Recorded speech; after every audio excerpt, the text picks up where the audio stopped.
at my niece's Shabbos Sheva Brachos, and they rented the space right next door in Eish Kodesh, down below. And you know what Shabbos it happened to be? What Shabbos was it? It was Shabbat right before Yom HaAtzmaut. And you say love at first sight. I came in here, I wandered in here, I had no idea what I was in for. Oh my goodness, it was game-changing, life-changing. I said, there are such people here who speak English. It's unbelievable. I know they live in like Yitzhar, but I didn't know they lived here. Incredible. And like it made me rethink Ramat Beit Shemesh. Just overall, just incredible. I had no idea what was happening here, and like you said, ever since then we've been in touch. And at Israel 365, it's not the topic of my talk tonight, but at Israel 365, we're actually based right here in Beit Shemesh, 10 minutes away. And we're the main Orthodox Jewish organization in the world that works with Christians to strengthen Israel. So I'll be leaving tomorrow night for a trip to America, and maybe we'll have to do another talk when I get back with all the wacko stories of all the crazy things. I'll just give you one little taste of what it's like to work at Israel 365. It was right after October 7th. I left my wife and kids here, and 3 days after October 7th, I flew to America. It took forever, but I went to go and, frankly, to speak in mega churches. We have PSAC, that allows us to go for these things. And I landed in the DFW airport. This is only a few days after October 7th. And I'll be honest, I couldn't really daven. I don't know, I couldn't. If I was davening, it was with my eyes closed on the plane in my own words. The regular tefillah wasn't working, So I decided, okay, I have to daven there. I landed in the morning. And I don't know if I can focus, but at the very least, I'm going to wear talis and tefillin, and I'm going to march through DFW Airport, which is bigger than Manhattan. Bigger than Manhattan. And any anti-Semite in that place is going to have to look at me. As I davened, I marched through the airport. Okay, I marched through. It was like a very angry place in Dallas. All right, Dallas-Fort Worth Airport. It's one of the biggest airports in the world. But there's one point of tefillah where you really can't walk around. Shemona Esrei. So I pulled over to the side, and I closed my eyes and I'm davening. But halfway through Shemona Esrei, I realized I felt like somebody was uncomfortably close. Even with your eyes closed, you can sense that someone's there. I opened my eyes, and there's a woman in her 40s, about this close to my face, staring at me. I opened my eyes. I'm in the middle of Shemona Esrei. There's no talking. And then she decides to go for it. And she threw her arms around me. Okay? Buried her face in my shoulder and didn't let go. She starts crying into my shoulder. And then she says, I'm going to paraphrase because we're in a shul. She says, in the name of the blood of Yashka, may God bless the apple of his eye. In the name of he was doing this over and over and over again. In the name of the blood of Yashka, may God take care of his chosen people. It was crazy. And I just kept thinking, my wife is never going to believe me. It was just incredible. But then a certain thought came to me. I got to finish one Esrei. She's holding on to me. Can I? And then she started prophesying in my shoulder. I don't know if you know about Pentecostals where they talk in tongues. So she started doing into my shoulder. It was really something. And then I realized, I guess we're both davening. If it's the same God, I'm not sure, but we're definitely both davening. So, in any event, this is my life. It's very interesting. So I'll have to come back and share more stories. But I don't have to tell you all that we are living through miracles, right? We are writing new books of Tanakh. What we witnessed only a few weeks ago, I have never in my life lived through anything like it. I was born after the 6-Day War. I think many of those of you in this room experienced the 6-Day War. You can tell me, how do they compare, right? Was the fear, probably there was a greater fear before the 6-Day War because this was a surprise, but there's nothing that matches it in between, right? And it's astounding. But with all of the miracles, and we have to focus on those, of course, we also need to dig down and understand why this war was necessary in the first place. So obviously we had to stop Iran from going nuclear and destroy their air defenses and make sure they couldn't rain missiles all over this country. But we have to understand why. We have to understand Iran's hate. Right? Iran is not our neighbor. They don't share a border with us. They're hundreds of miles away. Right? So why are they possessed with this burning hatred? I think we're so used to it, sometimes we forget to ask the question. It's insane. It makes no sense. That their whole country is falling apart, and yet the only thing they care about is hating us. So how could that be, right? So, most of the analysts will tell you, it's radical jihad, and then they'll leave it at that. But we have to go a little bit deeper. Right? There's much more to understand. I'm going to quote Sun Tzu, okay? The master of war. He says that if you know the enemy and know yourself, you need not fear the result of 100 battles. If you know yourself, but not the enemy, for every victory gained, you will also suffer a defeat. If you know neither the enemy nor yourself, you will succumb in every battle. Right? If we're going to win this war, the war is not yet won. If we're going to win it, we need to understand our enemies, and we also need to understand ourselves. Because sometimes I think we're missing on both of those counts. So last year, Pesach time. Okay, I'm obsessed with this. Pesach 2024. I think you all remember. Right? What happened around Pesach 2024? Our eyes were glued to the television, and we were looking at Columbia University. Remember that? The 2 weeks. 2 weeks long. 8,000 idiots. I don't know any other word, right? But 8,000 fools, right? The gays for Gaza, all that kind of craziness, right? They were torturing the Jewish kids on campus. I've been trying to convince my wife, who went to Barnard, to publicly burn her degree. She hasn't yet listened to me. So, no. But it's incredible what happened there. Right? Remember, they were torturing these Jewish kids, and they had to tell the Jewish kids to go home. You're not safe here at school. But I have some questions about what happened. The first question everybody knows, right? How could it be, right, that you have gays for Gaza? Right? I remember what Bibi said when he spoke to Congress. Chickens for KFC. How could that possibly be? It makes no sense. Are these people stupid, right? I mean, they got into Columbia somehow. Right? How is it they don't realize they'd be thrown off of rooftops, right? That's the question everybody's asking now. It's so crazy, it's so foolish. But I have another question, a more uncomfortable question, because that's really what I do. I write uncomfortable questions, articles that make people uncomfortable. Not in Mizrahi, they won't let me do that, but outside of Mizrahi, right? This whole encampment and torturing of the Jewish kids on campus went on for weeks, right? For weeks. Now, how many Jews live in the New York, New Jersey area? About close to 2 million, right? In the whole broader New York, New Jersey area. And there were about 8,000 idiots who were running this encampment and torturing these Jewish kids, while 2 million Jews watched on their TVs? What never seemed to have occurred to them? I don't know. Come to Columbia, bring 100,000 Jews, get all the shuls, come together, and they could have blown those fools away. Right? Why did no one come to help these Jewish kids? Why did nobody come and stand up for them? Where was the modern day Rabbi Avi Weiss or Rabbi Meir Kahana, right? From left to right, doesn't matter. The question, where were the rabbis? Who was leading? Nobody. There was one protest, right, in defense of the Jewish kids of Columbia. You know who ran that? It was my friend, Pastor Luke Moon. 5,000 Christians got together and came to Columbia. That was it. The Jews never came. What is wrong with the Jews? Why did we not show up? I remember watching it from Israel, furious. But I also was like, I can't spend thousands of dollars to go to Columbia right now on Pesach. My wife will kill me, right? I can't do it. But why did nobody stand up? This is an important question that is not being asked, right? And you can read hundreds of articles trying to explain this and to answer these questions, both of Iran's hate and also our own impotence. But without the Torah, we can't really understand what's happening at all, right? For some reason, I don't know what it is, but for some reason, when it comes to these big issues, we seem to forget that the Torah exists, right? We use the Torah for Bordlach, for good Dvar Torah at a Sheva Brachos, right? We use the Torah for all sorts of halachic purposes. But when it comes to the great questions of Am Yisrael and Jewish existence, somehow we're not turning to the book that God gave us that has all of the answers. You see, the Torah is not just a source of halacha.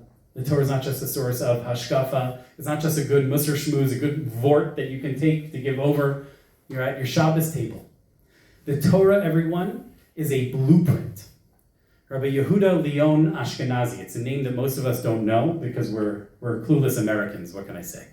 But Rabbi Yehuda Leon Ashkenazi was the great Rav of France, right? And he fought in World War II, and he was the leading Rav of France after that, and then he moved to Israel and he became close friends with Rav Tzvi Yehuda Kook after the 6-Day War. He passed away about 30 years ago. He's a phenomenon in Israel today. 30 years after his death, he's more popular than ever. It's incredible. Rabbi Yehuda Leon Ashkenazi explains that everything that is in the Torah, every story, every person, is there for a reason, because they are a blueprint for what we need today. Right? You ever wonder what happened to Avram Avinu before he was 75 years old? Yeah, we know what Chazal tell us, right? The stories with the Kivshan Ha'esh and breaking idols and all sorts of things like that. Why does the Torah not tell us anything? Because the only stories that are included in the Torah are the ones that we need to know for all time, that serve as a blueprint, a model. And the same thing when it comes to people. When we read stories about Yaakov Avinu, about Esau, yes, we're reading about historical personalities, but we're reading about something much more than that. We're reading of people who are essential blueprints for Am Yisrael to follow for all time. Everything that happened that the Torah records when it comes to Yaakov Avinu, we need to know and we need to study and we need to apply to our generation and to all generations. Everything in the Torah is eternal. They are archetypes, right? That's a good word. They're archetypes. So we have to go back to the Torah archetypes that we know so well and maybe think about them in a little bit of a different way, because by studying these archetypes, Ishmael, Esau, Yaakov, we can understand the two great dramas of redemption. Of course, everybody who goes to the shul knows that we are living through redemption. You don't need me for that. But we have two great dramas that are happening in parallel today. There's the drama of Am Yisrael and the nations, the battle between us and our enemies, and on the other hand, the battle within, right? The internal tensions within the people of Israel.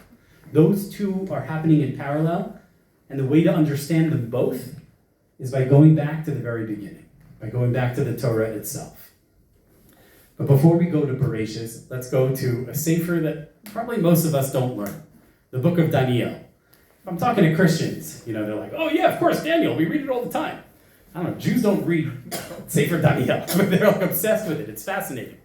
They are obsessed with it. But I'm going to give you a big picture overview of what happens in the second chapter. Right? This is Am Yisrael has been exiled. Right? The first base of Mikdash was destroyed. We are now in Babylonia. It's the 70-year exile, and Daniel is a great advisor to King Nebuchadnezzar, the man who destroyed the base of Mikdash. Now he has a dream, and he's deeply, deeply troubled by what that dream means. So of course he wants all of his advisors to come and tell him, and nobody has the answer. It's even harder than Paro's dream because he doesn't tell them what he dreamed. Not only do you have to come and interpret it, you have to first tell him what it was. Only Daniel the Jew, only he can see. Only he knows what Nebuchadnezzar's dream means. Now, what is this dream? You may have heard of this, even if you haven't read it inside. It's the dream of the statue of a man, right? The 4-part statue. There's the head, and then there's the top, right? The arms and the chest, right? And the lower part of the body, and then finally the legs, right? Which represent 4 kingdoms that will persecute Am Yisrael, right, for the rest of time. And it's only after that 4th kingdom that Hashem will come.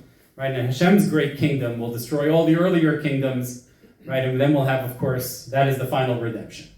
Okay, you've heard of this prophecy before. So what do these 4 represent? Well, the first one is actually explicit. Daniel says, who's the first one? What does the head represent? Which kingdom? Babel itself, right? Babylonia itself. The second kingdom, what is that? Right, so Chazal are fully agreed. It is Paras, Umadai, right? It's the story of Purim, Achashverosh, it's Persia. What about the third kingdom? Also fully agreed. Everybody agrees what the third kingdom was. The Greek Empire, exactly, the story of Hanukkah. But the great question is, what is the fourth? The fourth and final kingdom, which is described as being the most terrible of all. Now it says here, right, in the prophecy, it says, you saw the feet and the toes, part potter's clay and part iron. So this 4th kingdom has 2 parts to it. It's a divided kingdom. And it'll be therefore be unstable, right? When you have two parts, two different materials that don't really completely fit together with each other.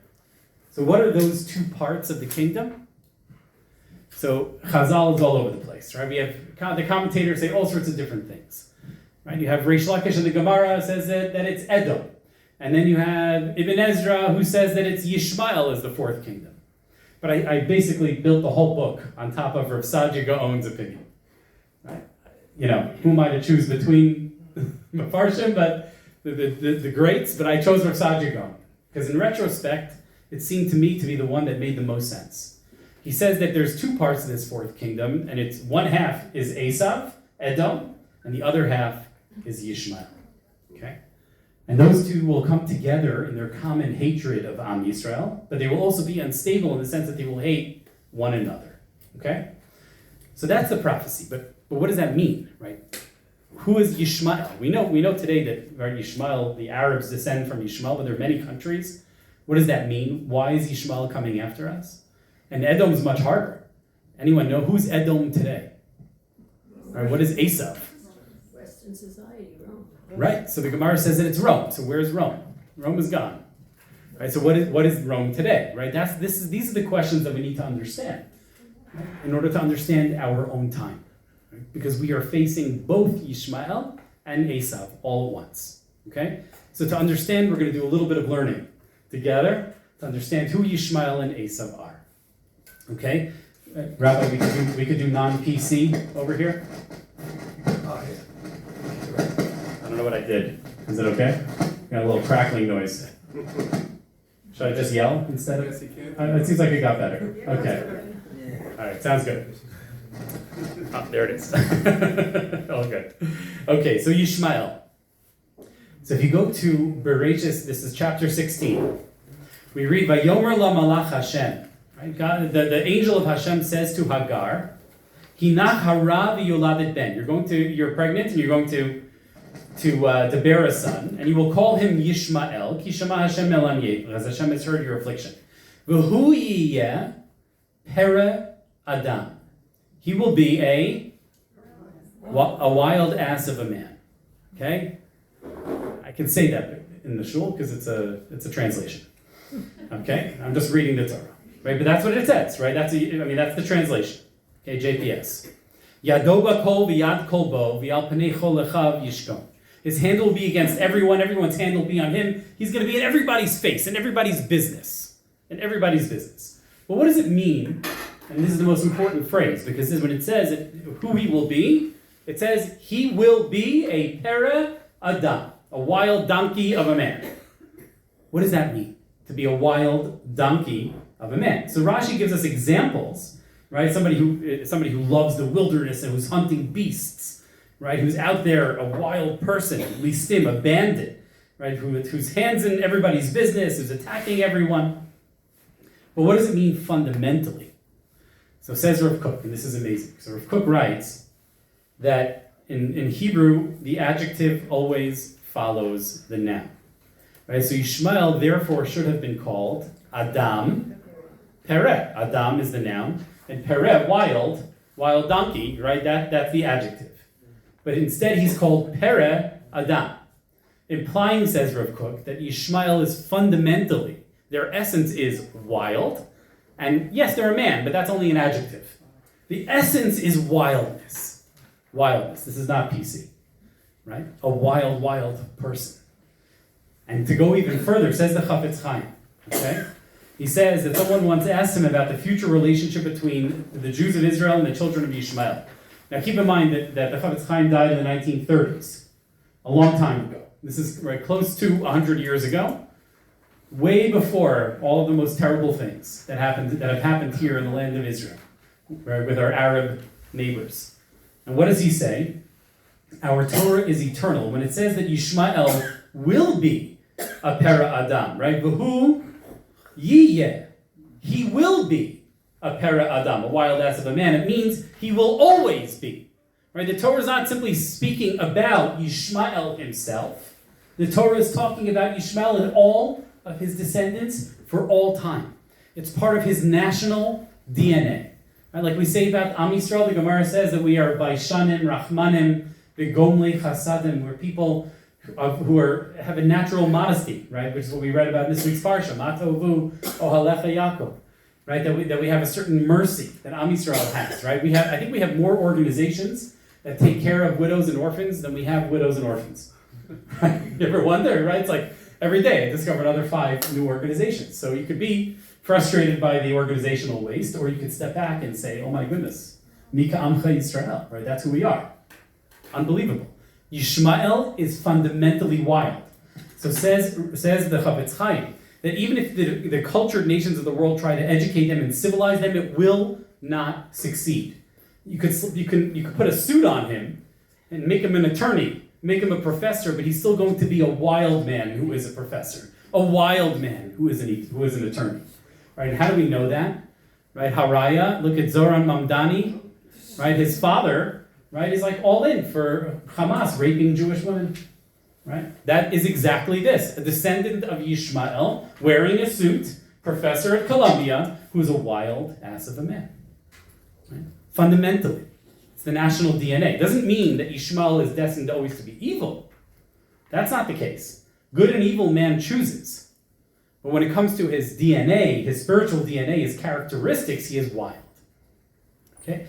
But how could Avraham Avinu, the greatest man to ever live to that point, how could he have a son like Ishmael? You ever wondered to yourself, the greatest man, Avraham Avinu, right? The whole world was in awe of him, and he gives birth to this son? How could it be? So the Gemara talks about this. Amar Rabbi Abba Bar Kahana, Ad Shlosha Doros Lo Paska Zuhamam Yavosenu. That it took 3 generations for the Zuhama. I don't even know how to translate Zuhama, but there's a certain spiritual filth. It took 3 generations to get that out of Am Yisrael's system. Right? Avraham had Ishmael, Yitzchak had Esau. It was only Yaakov who finally had children who were all holy. Only Yaakov. Only he had 12 holy sons. So there's a zuhama, there's a certain filth. There's even with these holy people, Avraham and Yitzchak, they still had something that had to be cleansed and purified. Says Tzadok HaKohen Melublin, he writes, "V'gam atzinu chesed leumim sheyesh behem midat chesed." Right, we find many nations that are defined by the trait of chesed. V'hu mi Yishmael. Right, the nations of chesed are the nations of Yishmael. I think about the Arabs, right? Who is better than the Arabs at Achnasas Orchim? You know about the stories about this? If you go to one of these Arab villages, right? Before they try to kill you, they will treat you like a king, right? They'll give you tea, they welcome you in, right? It's a matter of pride for them to have an open tent.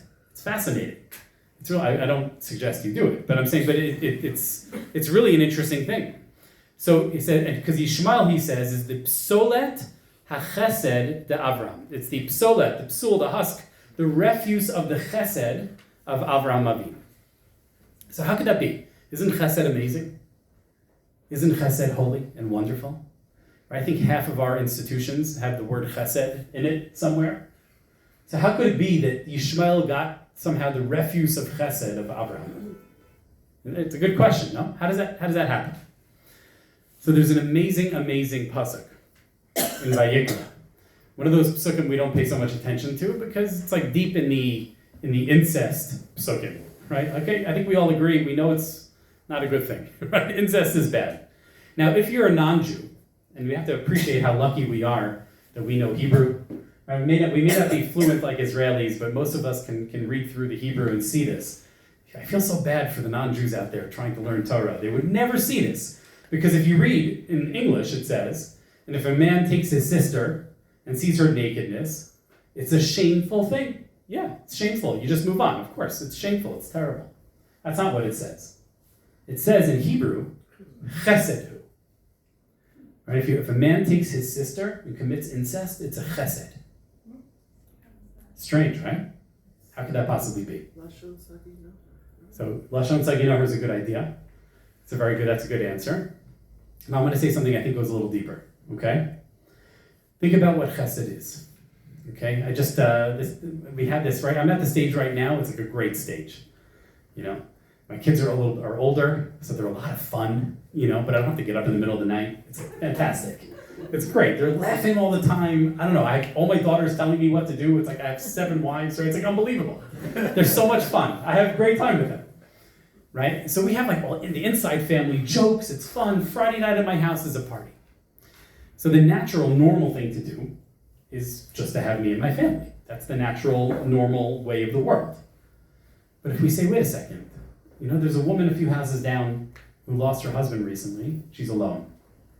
Let me break through our normal family boundaries and open up a space and invite her to come and join us for dinner. It's not natural, right? We might not laugh quite as much with all the same inside jokes. Someone else is there. It's not quite the same.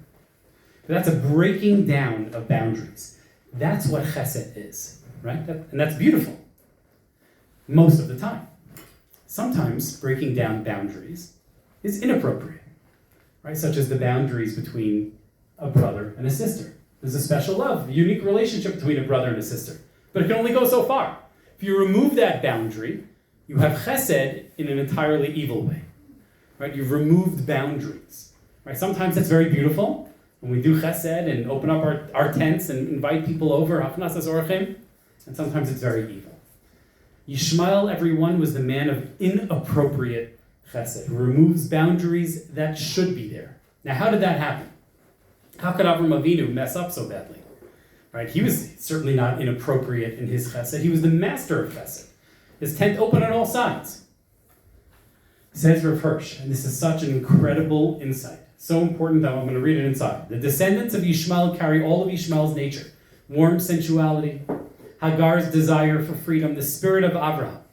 Therefore, the Ishmaelites expressed their faith in the one God with great clarity, and this was developed greatly by Arab and Jewish philosophers. In other words, since Ishmael descends from Abraham Avinu, they believe very clearly in Hashem, and they also have the warmth and openness of Abraham Avinu.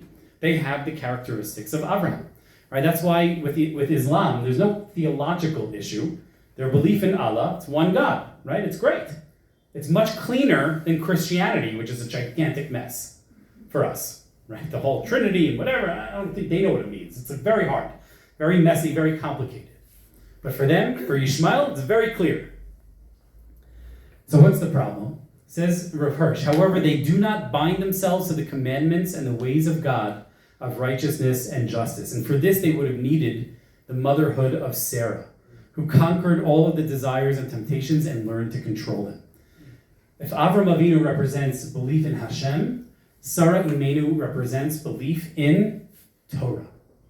It's not enough to believe in Hashem. If it was enough, we wouldn't have any problems with our Muslim neighbors, because they all believe in Hashem. The problem is that they don't have Sarah Imenu as their mother.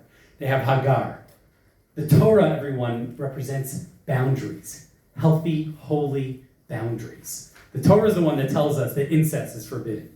The Torah is what tells us that murder and rape are forbidden. Right? Killing, in certain circumstances, is not only allowed, but a mitzvah. But murder, right, forbidden. There's clear lines that the Torah draws. Anyone who believes in the Torah could not do what Hamas did on October 7th.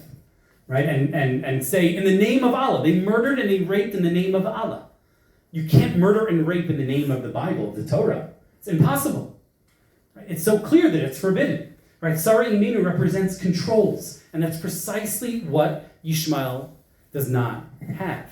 And in fact, because they have only Abraham, it makes them even more dangerous. When you believe in God, you're passionate. You have fire. You have intensity. But without the Torah, you have no controls, no way to direct that fire and intensity in a holy way. And so you get the most dangerous people on earth, which are Ishmael. Hashem, without the Torah, is Ishmael. Exceptionally, exceptionally dangerous. And that, everyone, is how we can understand Iran. Okay? Now, is Iran Ishmael? What do you think? No, It's confusing, right? They're not Arabs. They're Persians. But they are Muslims. Right? Most of them are Muslims, and certainly the regime is Muslim, right? So how do we understand Iran? They're a little bit complicated. But here's what's amazing. In Yechezkel, in the Gog Magog prophecies, right? We shouldn't be afraid to learn them. It's okay to learn them. It's all right, it's allowed. In fact, it's encouraged. Now, we can't then make clear statements that we know exactly what it means, right? That already you have to have some humility. But to learn it, to try to understand what Hashem is telling us, we have an obligation. It's part of Torah, it's part of Tanakh. So this is Yechezkel, chapter 37, 38, 39, right? That whole amazing prophecies there about right? Just amazing stuff.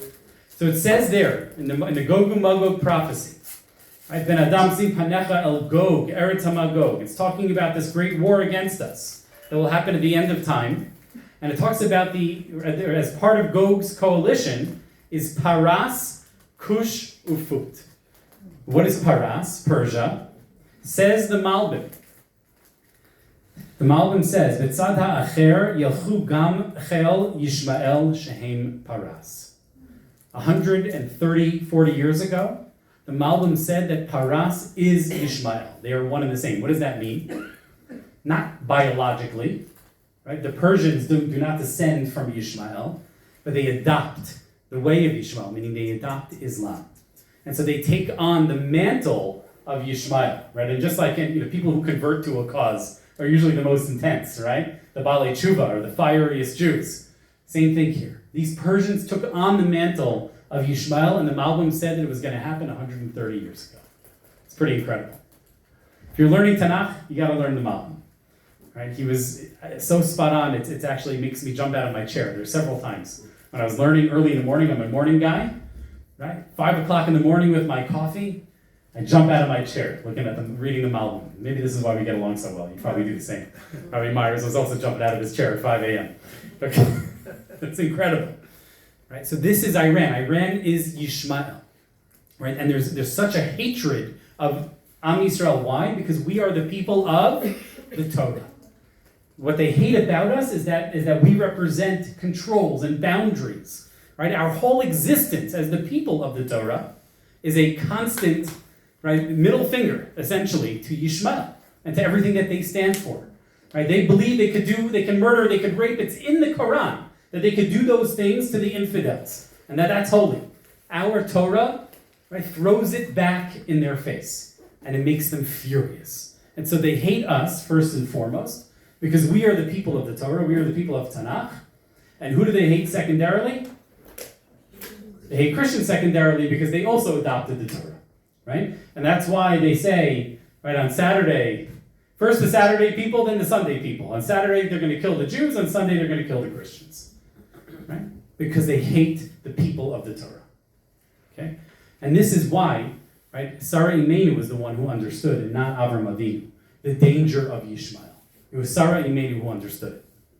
And she's the one who said, get this kid out of my house. Get Ishmael out. It sounded extremely cruel. And it says, right, that it was evil in Abraham's eyes. Evil. And what does Hashem say? The most important line in the whole Torah. Listen to her. Listen to your wife, right? Listen to your wife. It's very clear, right? The Sarah Imenus are correct, and the Avram Avinus are so wrong. And this is where my big battles are today. There are a lot of American Jews, particularly American left-wing rabbis, who are hate me and trying to get me fired from my jobs, because I believe I'm a Sarah Imenu Jew, right? And I'm saying that Ishmael, if they don't want to live nicely here together with us, they have to go. They must go, right? If they want to live with us in peace and harmony, okay, we have Ger Toshav, right? There's room here for non-Jews as well, right? That's part of the vision.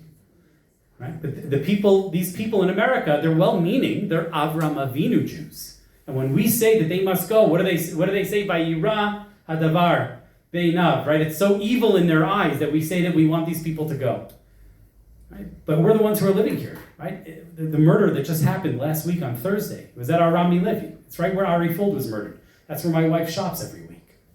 Right? Outside. Right? That is Ishmael in our face, in our place. Right? We're filled with fury because we are the people of Torah. How do we understand Esau? Right? Who is Esau? Not so simple, right? There's nobody who goes by the name of Esau today. So if you go to Bereshis, back to the story, right? Vayidalu hane'arim, right? The boys grow up. Esau is this cunning hunter. He's ish yodei yatzayid, ish sadeh. And Chazal say, right, that he was deceitful, that he was able to steal the heart of his father Yitzchak and make Yitzchak believe that he was a holy person. right? He took miser on salt. If you look at the Rashi's there, right, he created this picture that he was so righteous. So that's fundamental to who Esau was, this falsehood, this projection of great morality when really he was such a lowly human being. But there's something even deeper. All right, and this is the story that always bothered me so much. It's my bar mitzvah Parsha's told us. And it's the craziest story, one of the craziest stories in the Torah. I mean, after the talking donkey, okay? This story is crazy. Esau, right, comes back in from the field. He sees his brothers cooking soup, lentils, and he's willing to trade his birthright for a bowl of soup. Now, we know that Esau is a lot of things. Right? He's not a guy that you want to babysit your little daughters or granddaughters, right? He's not a guy that you would trust, right, in that way. But he's not stupid. Nowhere does it say that Esau is stupid. Would a stupid person be able to deceive Yitzchak Avinu and trick his father that way? I don't think so. So why would someone who is definitely not stupid be willing to trade his birthright for a bowl of soup? It's strange. It's a very strange story.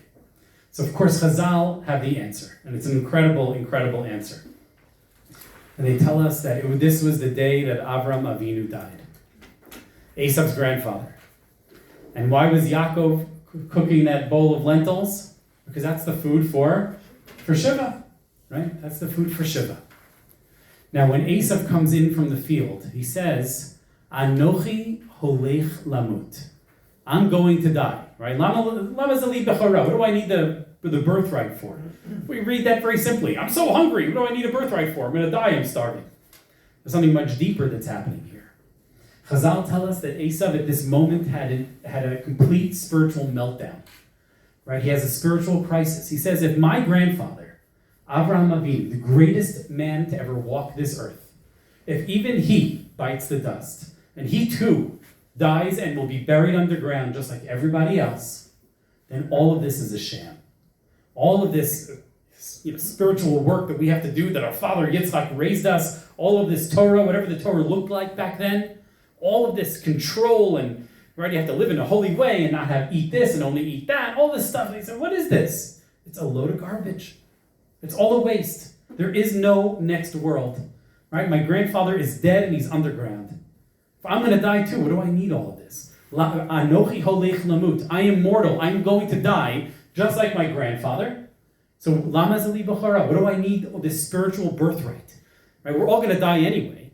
So why waste my time, right, with all of this Torah? So what does he do? He throws it all away. You take it, Yaakov. I'm not interested in this way of life anymore. I'm going to live the way I want to live. I'm going to eat, drink, and be merry, for tomorrow we shall die. That's really what's happening here. That's why this story is in the Torah. Right? Because this is, as Rav Ashkenazi says, this is an eternal story. Right? This is an archetype. There's a certain kind of a person who has this crisis and throws it all away. That is Esau, everyone. That's really what is happening here. It's a spiritual breakdown. Now, when you reject God, what happens? Right? I think, didn't Bob Dylan say, right, everybody's got to serve somebody? Right? Everybody's got to serve somebody. So if you're not serving God, who are you serving? Serving yourself. Right? You make yourself into a God. And this, everybody, is why Chazal equate Edom with Rome. They say that Edom is Rome. Esau is Rome. Why? Because this is exactly what pagan Rome was. The Rome that destroyed the second Beis HaMikdash. Titus, the general who becomes the emperor, right? He says, I destroyed their Beis HaMikdash, I destroyed their temple, and I killed their God, and now I am God. Right? It's a very pagan way of looking at the world. Esau, everyone, is Rome. But what does that mean today? What is Rome today? It's the same exact attitude. It's the attitude of those people who reject God entirely. And they make themselves into gods. Where have we seen that around the world? We're seeing it everywhere. Right? This is wokeism, everybody. Right? All the craziness that's happening across the world, and America's the least of it. If you look at Europe, it's already over. You're either Muslim or you're woke in Europe. There's like nobody left. That's not true. There's like a few Christians left there on my email list in England, a few places, but they're like on the run. These people don't know what happened to them. They're like been hit over the head and they're stunned. Like they don't recognize their country anymore. right? Because this is what it is. Right? When they say that no, a man can be a woman can be a man, right? They're rejecting the boundaries of the Torah. Right? We can do whatever we want. We are gods. So therefore, what do they hate more than anything else? They hate the Torah. Right? Western civilization was built upon Torah values, basically, right? Judeo-Christian values. It comes from us. And that's what restricts these people from doing everything that they want to do. So what do they hate? What does Esau hate? The Torah. And that's what they're trying to overthrow in the West. So all of these countries that are throwing away their values and that are embracing themselves as gods, we get to determine what is right and what is just and what is good and what is evil. So whatever we happen to feel like today, making themselves into gods, they are the Esau's of our time. And what do they share in common with Ishmael? Not much. Ishmael believes in Hashem. Esau does not.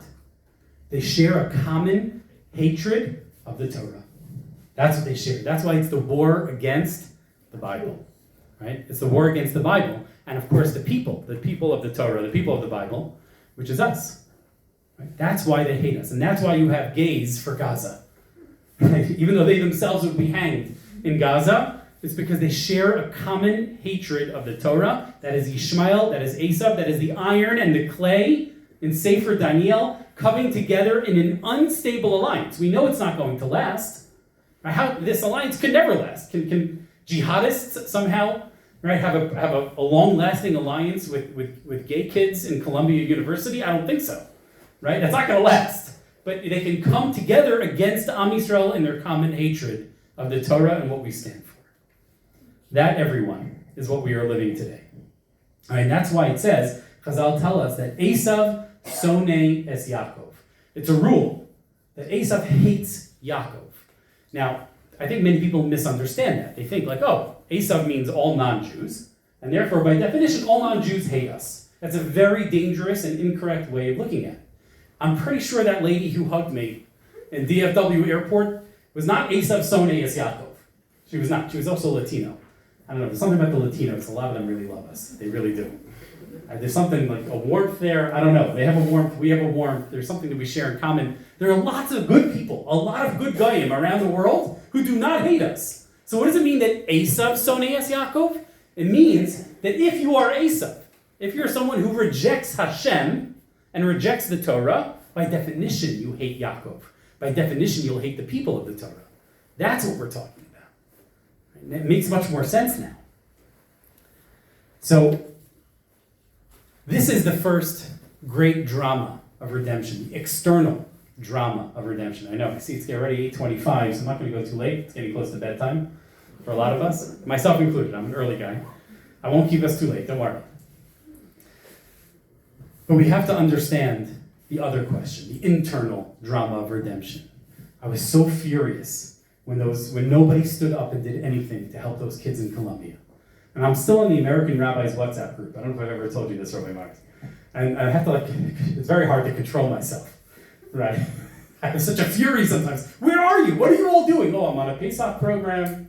I don't know, I'm busy. Right? Everybody was too busy. Nobody thought, never occurred to anyone to come together and to fight for our people, to stand up for our honor, right? I mean, some of the Avinu Malkenus we just said yesterday, right? We're asking Hashem, Avinu Malkenu, right? Harein Keren, Meshichenu, raise up the glory of your nation. The glory of our people matters. It's not just our physical lives that matter. It's our honor. It's our respect. Komamiyut la'artzeinu. Standing, we want to come to our land standing tall. Right? The glory of Am Yisrael is something, it's intangible, but it's so real.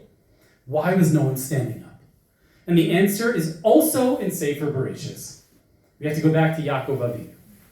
What does Yaakov Avinu mean? What is Yaakov, the name? Where does it come from? The heel, right? His brother was stepping on him as he came out of the womb. And that name defined Yaakov Avinu from the beginning. He was running all the time. Yaakov Avinu, right? He ran away from Esau, and he ran away to Lavan's house. And then when Lavan switched his wives and gave him Leah instead of Rachel, I don't know. I probably would have killed Lavan. I'd like to think that I would have strangled my father-in-law at that moment. You gave me the wrong woman. What do you mean? So he gets angry, and then he says, okay, What a wimp. I'm sorry to say. I shouldn't speak such a... But it's like, when you read it that way, how could it be that you don't stand up for yourself? And then when things get hot with Lavan, what does he do? He runs away again. That's Yaakov Avinu, everyone. Until we get to Parshas Vayishlach. Parshas Vayishlach, I believe, is the turning point moment in all of Sefer Bereshis. It's one of the most important moments in our nation's history. And that's when Yaakov Avinu finally turns around and fights. Instead of running away, he fights the angel of Esau. Right? And what is he? And therefore, the angel gives him a new name. Right, in the morning when he's fighting, he doesn't definitively win, but that's not the point. The point is that he's fighting, that he's not running away, and he calls him Yisrael Kisarita im Elokim vatucha, because you struggled and you overcame.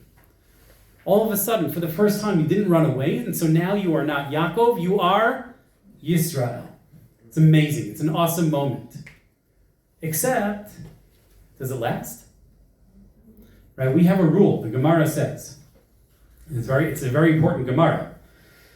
Right? This is number 19 for those who are reading along. That Kol hakori la'Avraham Avram over ba'aseh. If you call Avraham by his old name, Avram, right, then you're violating a mitzvah aseh. You're not allowed to call our foremother Sarai. She's Sarah. Her name was changed. Avram's name was changed to Avraham. Right? It's a permanent name change. You have no right to go back and call people by their old name. It's like calling someone who converted, purposely by their old non-Jewish name when they want to be called by their new Jewish name. How dare you? It's inappropriate. Right? Respect the person. But when it comes to Yaakov, it's different. Because even though Yaakov's name is changed to Yisrael, first the angel tells him that his name is changing, right? But then Hashem comes and reaffirms it a few chapters later. What happens? Later on, Hashem refers to him as Yaakov. And you go back and forth, back and forth. You can go through the rest of Sefer Bereshis and into Shemot every time, and see, does it say Yaakov or does it say Yisrael? You could write a whole dissertation trying to explain why one name is used versus another. We swing back and forth, right? It's like Dr. Jekyll and Mr. Hyde. Is he Jacob? Is he Israel? Is he Yaakov? Is he Israel? What is he? What's going on? Why is Yaakov different? Right, everybody, this is not a small point. This is literally the story of Am Yisrael throughout history. Right? Sometimes we are Yaakov. Sometimes we run and we are weak and we are afraid. Sometimes we abandon a bunch of college kids, right, instead of coming to their defense like Yaakov Avinu. And sometimes we're Yisrael. Am kilavi yakum. Right, we rise up. Right, what we are seeing today. It's hard to understand. How could it be that 18-year-old kids in Colombia are running away and 18-year-old kids here, right, are taking down Iran? And it's really 18-year-old kids. What's amazing to me, I don't know if you know this, there are thousands of kids who knew that this attack on Iran was coming. My physical therapist for my knees, all 3 of her daughters knew that the Iran attack was coming, right? Because they were in intelligence, and so many people knew, and kids knew. And the word somehow didn't get to Iran. Nobody spilled it. It's unbelievable. That itself, you should know, is an incredible miracle. The kids that we have today here are our greatest generation, right? I feel like a total wimp in shul. I stand up when 18-year-old kids come in. When they walk into, every time a soldier comes in, I try to stand up. It's crazy.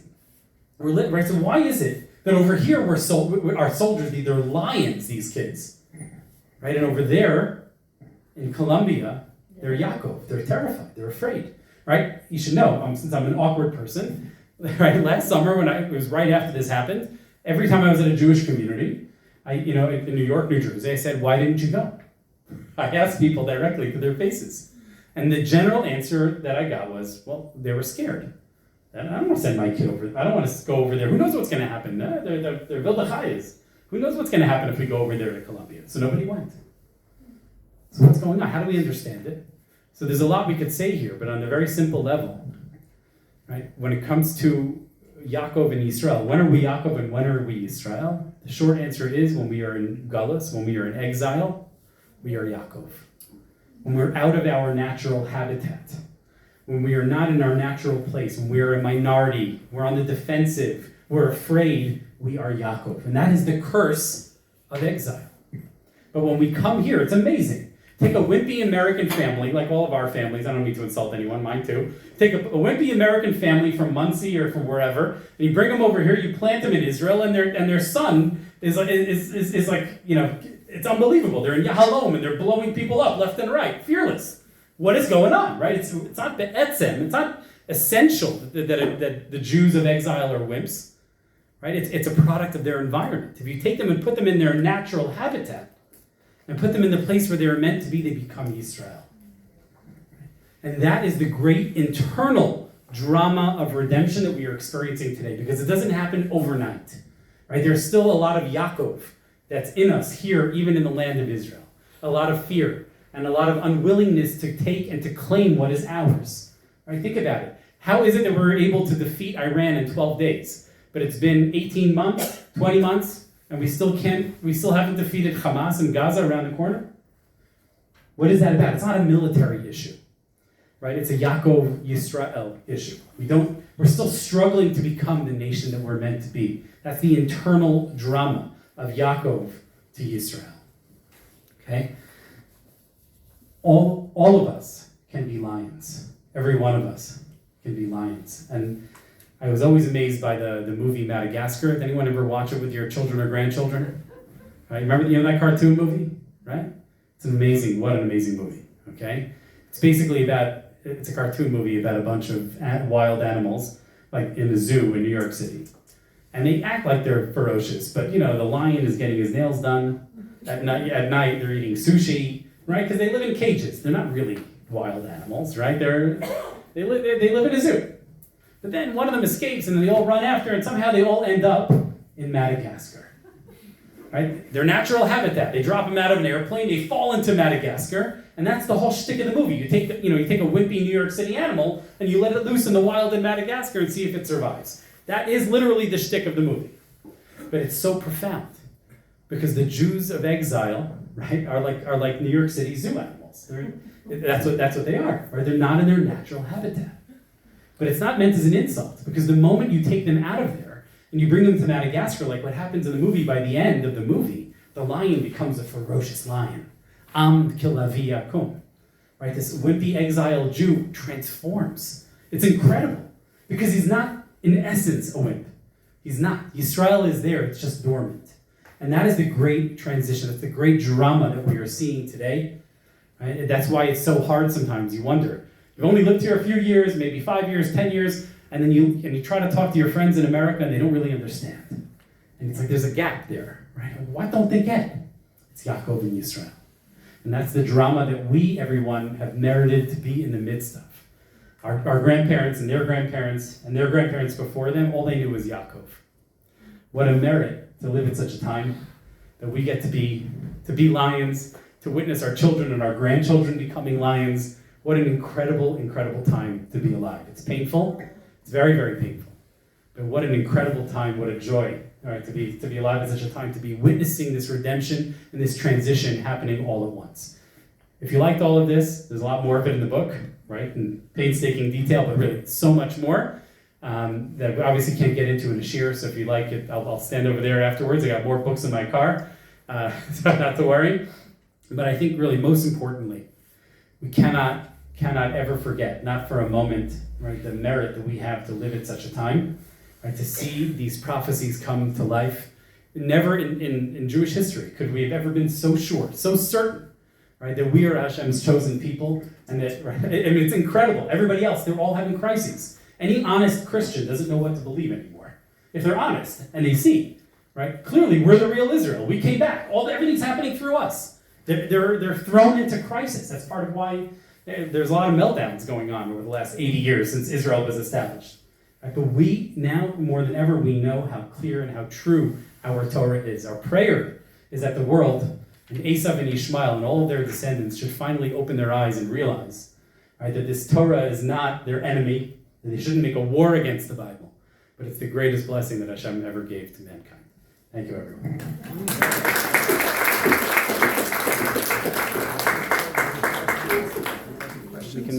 We can certainly do questions if anyone wants. You have any questions? Or if I left you speechless, it's okay too. In the relatively short time we've been here, one thing that I can't wrap my head around is the complicated relationship that Israel has with other countries, whether it's Ukraine or Russia, China, you know. One that you mentioned, which is the key, is Iran. And I know for 30 years, from 48 to 79, Israel had a pretty good relationship with Iran. I know El Al used to fly there, used to get fashion nuts from there. I only was around for the last 2/3 of that. But did the people change? Is it, you keep saying, well, the leadership is this, but the people are really nice. So there has to be some picture there that... It's obviously somewhere in the middle. I'm not that I'm an Iran expert, but it's clear there are many very good people there, and it's terrifying. It's not so easy for them to revolt, right? Not so simple at all. But I think more fundamentally, the question you're asking is, why is it so complicated between us and all of the other nations? Right? Hein am levadav yishkon. That's what we just read this past week's parsha. It doesn't mean that we're a nation that dwells alone and that we have no friends. That's not what we're not destined to be completely alone and friendless. Like the kid at school, that sad kid that you feel so bad for, doesn't know how to make friends with anyone. That's not the destiny of the Jewish people. Rather, we have to be alone, right, in order to become the unique and different nation that we're meant to be, to embrace that mission, and to be a light unto the nations. We don't talk about this enough, I think because we're in the midst of war. But everybody, the stage that we are in, this is not the goal. I write about this in the book, but this is from a great thinker, Rabbi Pinchas Polanski, who lives in Yerushalayim. People don't know his name. He's a bit of a hidden tzaddik. But he says that there are 3 stages of redemption, which are represented by the 3 first kings of Israel: Shaul, David, and Shlomo. Shaul is the secular Zionist, right? He's the one who who physically defended the nation of Israel, united the tribes. He basically built the ancient IDF, right? So we owe a lot to Shaul HaMelech. But it was David who really made the nation Jewish, right? He's the one who, when he had his whole Yomama, insult fest with Goliath, and they're insulting each other. Everything is in the Shem Hashem. Everything is in the name of God. Shaul never spoke that way. David doesn't just represent a person. He represents a new stage of history for Am Yisrael, where we embrace who we are. We are currently, everybody, shifting from Shaul to David. Right? Am Yisrael, that's why our soldiers are saying Tehillim all the time. That's why there are kids in secular schools. I just wrote an article about this. There are kids in secular schools all over Israel who are rebelling and demanding tefillin. It's crazy. The parents are like, how dare you? Go smoke pot or something, right? Don't do something so terrible like put on tefillin. The kids want tefillin. That, everybody, we're shifting from Shaul to David. And that's why there's so much tension, right? Why the secular Chiloni Jews are so upset, because they can sense their hold on power, right? They're losing it. I understand why they're upset, right? And the religious Jews are gaining in power, right? Am Yisrael is shifting. But everybody, David is not the goal. Who are we waiting for? Mashiach ben David. Who's that? Shlomo. Shlomo represents the end. Shlomo builds the Beis HaMikdash. That's where we're going to build the 3rd Beis HaMikdash. We're not there yet, right? And what does Shlomo do? What's his major focus in life? Besides marrying a lot of beautiful women? But even that he did for a reason, right? Building the Beis HaMikdash. Why? Ki beiti beit tefillah yikarei l'chol ha'amim. Right? Shlomo represents the end goal, which is to teach the whole world Torah. Right? And when in Yeshayahu, in the chapter 2, the mother was right, Ki mitzion teitzei Torah, udvar Hashem Yerushalayim, that from Zion will come Torah. That's not talking about that we're going to teach the Jews of America. It's talking about that all the Jews of America will be here. And we're going to teach all the Gentiles around the world. That's the pshat of the pasuk. That's what it's about. That's the day that we're heading towards. So that's why I work at Israel 365. It's a little bit ahead of the game, right? The world is not there yet, right? Am Yisrael is not ready. We're just kind of paving a path, but we're not there yet, right? We're still in the transition to David HaMelech right now. That's what Yishai Ribo is. What is Yishai Ribo? When he sings to tens of thousands of Chiloni Israelis, and they're all singing songs about loving Hashem. Right? Everybody, that's the state, that's the shift to David HaMelech. So when we can become the nation that we're meant to be, right, when we fully embrace who we are, right, then we'll be alone, but we will not be lonely. Right? Because the whole world will turn to us for that light. Right? And so right now, because we're not yet fulfilling that mission, and we're not yet acting the way that we should and giving them the Torah that they're really looking for, right, we have this awkward relationship. The nations look at us and they're not, do they love us? Do they hate us? It swings back and forth because we ourselves don't know who we are. I don't have a question. I just wanted to add something to what you already said. He spoke about Sarai Menu, and she's the idea of Torah. Shema b'ni musara vicha va'al titosh torati mecha. What's Very the good. Torati Torati Mecha, the Torah of Sarai Sarai Imenu. Imenu. That's it. Amazing. Yeah. Yashik, wow, that's fantastic. Thank you. All right, I'm going to add that one in the next edition of the book. Well said. Why does it seem to be that the more we become like the Israel Jew, as you talk about, we're in our environment over here, the more the world hates us. Instead of us, you would think that the more we became the people we're supposed to be, so the world would, I don't know, respect us. And yet Well, a lot of them do. It's a transitional time, right? But when Am Yisrael is there, when the day comes, when we shift from David to Shlomo, we'll be ready, right? The world will be ready for us. But I can tell you, I think where are you from? South Africa. South Africa, right? You know, so even in South Africa, okay, which is a really, the government, terribly anti-Semitic, but you probably know, right, that there are millions of people in South Africa who love us, right? Millions of people who love us. There's a minority, but a very big minority, right? And so I think sometimes we forget, because most of us are not from Texas, right? Most of us are not from those places. But there are millions upon millions of Gentiles out there that see us as a light. South Korea, right? We got to open Israel 365 South Korea. It's on my list. I just don't know South Korean, but I'm going to figure it out. Okay, the whole nation's obsessed with us. You know, they have a whole academy for studying the Gemara in South Korea, right? So yes, there's like they either love us or hate us because we're a challenge to their very existence. And as Am Yisrael, I believe, this is what we believe, that when we fully accept Hashem's Torah, when the nation becomes the nation that we are meant to be, then we are truly that light to the nations, the world will come to the realization. But it's not going to happen like with a great light all of a sudden in the sky, and oh, boom, just like that, everybody loves us. That's clearly not how it's going to happen. It's been proven already. It's happening kimma, right? The shul, I'm sure, has heard many drushas on exactly that point. It's going to happen step by step. So that's true when it comes to the land, and taking over the land step by step, Yudah, Shomron, all the whole thing. But it's also true in our relationship with the Gentiles. It's not going to happen all at once. Everybody here is going to have to teach Torah. Do you know the pasuk in Zechariah chapter 8, where it says there's going to be 10 Gentiles pulling on the shirt of every Jew? So I've experienced that, literally, but it was not 10, it was more like 60 or 70. Okay? I gave a talk in someone's living room in a big, beautiful mansion in 2 hours outside of Dallas, and I gave my talk, and I thought I was going to go. 3 hours later, they were still lined up to ask questions. 3 hours later, and it was like starting to get dark outside. I'm like, everybody, I need 10 minutes. I got to use the bathroom and daven mincha, because I'm like, this is crazy. I never in my life expected anything like that. This is happening in all over the world. It's happening step by step. There's a lot more we could talk about, but there's literally a few million people in America, Christians, who are now like building non-kosher sukkahs, wearing tzitzis, doing all right, keeping Shabbat, and they've rejected Christmas and Easter. I kid you not. I mean, they still are Christian, but it's like there's weird, crazy things happening now in large numbers. I just published a different book, which I did not bring here, called Shabbat Revolution, a practical guide for weekly renewal. It's a book about what to do for Christians who want to keep Shabbos. Now, it's not, don't worry, I went to Poskim, don't worry. But it was complicated, but they can do Shabbos in some way, not like us.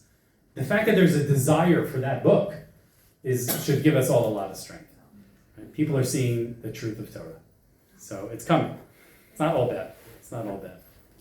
We moved to we moved to Atlanta from living in the New Jersey, New York area, and there was such a different attitude towards Jews there. I thought it was because in the New York area they're mostly Catholics, and down in the South they're born again Christians, they're Protestants and so on. People would stop my husband in the street here in the yarmulke, and they would also say, "God bless you." And they would be so excited to meet a Jewish person. And our synagogue used to invite Christian school groups to come, and they would want to ask, they sat in the, Beis HaMikdash, in the Beis Knesset, and they talked, wanted to know, and they were thrilled. They said, Jesus was, they know Jesus was a Jew, and they think, oh my gosh, you're related to Jesus. Oh my God. You know, and that was their attitude. It was No, totally- it's amazing the shifts that are happening. I'll give you one amazing example. Anyone know who Paula White is? Right, Trump's pastor. So she's the head of the faith office in the White House. Pretty important person. Pretty important person. She had been to Israel many times, but a couple months before October 7th, it was August 2023, right, just about 2 years ago, we brought her to Israel for the first time. She came to Israel for the first time with the Jews, okay? And we took her around for a week and a half. She slummed it at the King David Hotel. It was rough, you know? Like, it's good to be the king, to be the pastor of the king. But we brought her to learn Torah with Shani Taragin. Okay? She was in Eli, in the Chumas Eliyahu, right? Like a day or two before the terror attack on that restaurant where they killed the waiters. Yeah. Right? She sat there like the day or two before. Right? She really experienced, okay? By the end of it, she said to us, I want to go talk to the Jerusalem Post. And that Friday before she left, the front page article was Pastor Paula White. I mean, this is a significant person. She said it's our job. Right? It's not our job to convert the Jews. It's our job to learn from the Jews. And can you imagine, right? She's probably the most powerful pastor in history to say something like that, to publicly reject changing the Jewish people and humbly saying that I need to learn from the Jews. Okay? So there's a lot of darkness out there, but we also have to see the light. And I really believe, I'll leave you with one last Torah because it's getting late, but this is something that I just wrote this in an article. It's a Torah from Rav Shmuel Eliyahu, one of the great Gedolim of our time. So we know the Gemara, the story about Chizkiyahu, that Hashem wanted to make Chizkiyahu the Mashiach, right? And Sancheiriv would have been Gog uMagog. But because after Hashem wiped out all of Sancheiriv's army, 180,000 people dead in one night, it's amazing, unbelievable miracle. But Chizkiyahu did not sing Shira. He didn't sing to God. And you always think to yourself, like, come on, Chizkiyahu. Like, come on. Really? You couldn't do Hallel? Right? With or without a bracha, who cares? Right? Just do Hallel. Right? But Rav Shmuel Eliyahu explains, it wasn't so simple. We forget what comes before it. It betrays our ignorance of Nach. Sancheiriv had come and killed so many Jews, destroyed other cities in Yehudah, in Judea, exiled Jews, murdered Jews. It was a disastrous time. And then there was this awesome miracle. And that's why Chizkiyahu didn't sing Shira. He was mourning for his people. But Hashem tells us that's a mistake. Somehow we have to, despite October 7th, despite losing almost 900 soldiers that we've lost, we should lose no more. Literally next door there's a Shiva. Literally next door. Despite that, we must sing Shira for all the awesome miracles that are happening. Somehow we as Jews have the ability, we have to be able to live with both. We have to mourn and be broken and not to be cold-hearted for every person that we've lost. Right? We should lose no more. And at the same time, should be able to sing Shira with a full heart, with absolute joy. Right? That's something that we have to be able to hold together. Right? And what an amazing, amazing Torah. And only Am Yisrael could do something like that. Right? That's something that there's no other nation in the world could do.